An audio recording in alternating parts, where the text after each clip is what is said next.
comfortable. So this is the update on day one, you guys. Wow. Just so many things going through my mind, through my head, especially never having done this before. But I'm very grateful and excited to be on the journey. And it's just, wow. So I'm going to try to go in because I'm feeling a little tired. Like my body's adjusting to this. So I want to give you some don'ts for your day one, okay? Day one don'ts. Do not absolutely do the following if you are juicing for the first time. Don't start late in the day. I guess in my mind, you know how you wake up in the morning, you get busy and you start doing certain things, like I was setting up the camera or whatever you're doing, and then you get a little bit hungry, you go, you make your breakfast. Don't do that with the juicing, because by the time you juice for the first time in the day, you don't want to be hungry, because you're not going to have anything but the fruits and the vegetables, and then you're starting off behind the 8 ball. So definitely, when you wake up that first day, get your 2 cups of water in, 16 ounces, juice, and then drink your juice. And that will, I think if you start off not hungry, then it won't be as difficult on the first day. Let's see. Don't run errands. Sorry, please, you guys. Like, the first day, just chill. Stay at the house.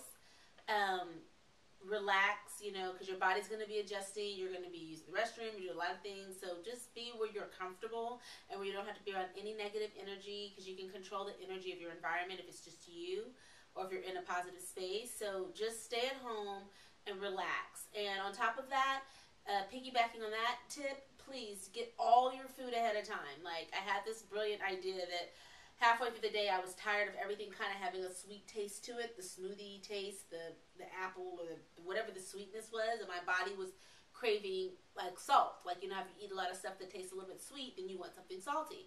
So I thought, oh, I'll make a V8. I'll make a vegetable drink. So I ran out to the grocery store, to Whole Foods, and I got all this stuff, broccoli and cabbage and red pepper, bell pepper, garlic. Well, I had garlic. Sweet onion, all this stuff, squash. I put it in there, did some other person's recipe online, which was like a gazillion ingredients, blended it up, and it was like, oh, it smelled so good. I smelled the onions. It smelled really fragrant, and yummy. And then I tasted it, and I almost wanted to throw up. I was like, wow. Yeah, it's got the salt and the flavor and the garlic and everything, but for some reason, the consistency of it, or maybe it's like if it was heated up, if it was soup, it would taste good, but it being cold and then the smoothie texture, it made me feel nauseous, which clearly I didn't want to drink that. I tried to liquefy it, didn't work. It was just disgusting.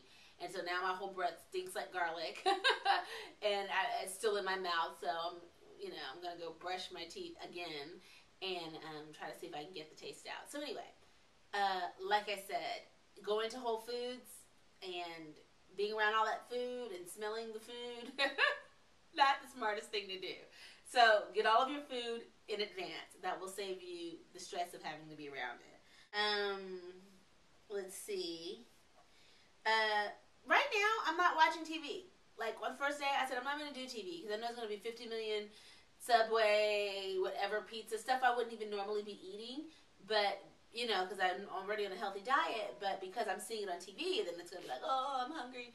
So I just thought, I'm not even going to watch it. So what I'm going to do tonight is watch the documentary, I think it's called Sick, Fat, and Nearly Dead, which talks about, I'm sure you know of it, it's very popular, but there's a man, he had a lot of health issues, and he's cured himself by juicing. So I'm going to watch that and see if I can learn some tips or anything from that, because like I said, I'm new, I've never done this before, so I'm basically just doing research as I'm going through the process. Just if you stick to this thing, some of the things I learned on day one, I'll try them in day 2 and make sure, I'm going to make sure I drink 16 ounces of water before I have my first juice. I'm going to juice within 30 minutes of waking up tomorrow morning, and then I'm going to juice every 2 hours thereafter. Another thing I want to let you guys know is what I had to eat today is I had, let me look at my notes, I had, I had the apple, beet, carrot, ginger drink in the morning, and then I had spinach, banana, cucumber. That was yummy.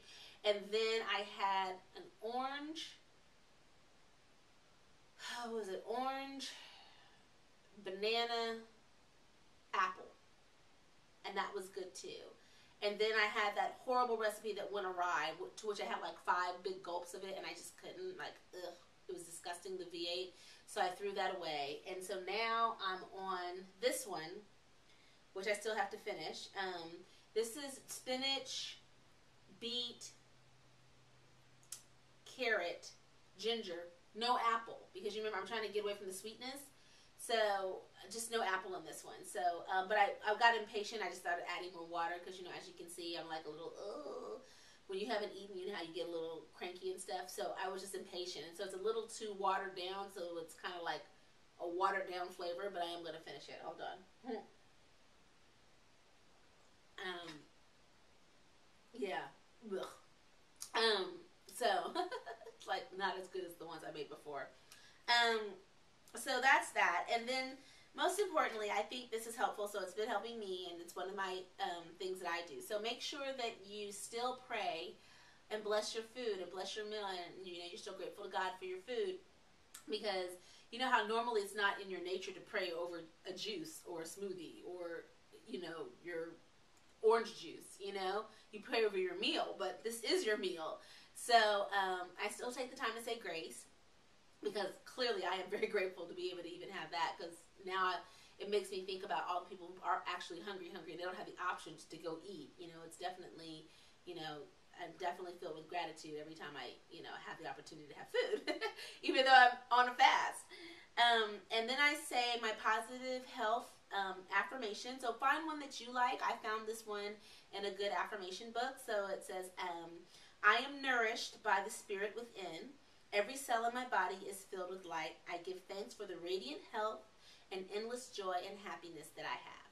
So it's just a way of being grateful and thankful, and I feel like it kind of puts your mind and your spirit on being grateful for your health and knowing that you're nourished from within, like from within your spirit, because you are on a fast, and you know God can get you through anything, right? So it's just kind of reaffirming that and putting and fixing your mind on, you know, what's important and what you're doing it for, and you're trying to make yourself healthier, or you want to be whole or better and complete and heal. And if you're trying to heal yourself from whatever disease or ailment you have, it's a good way to do that.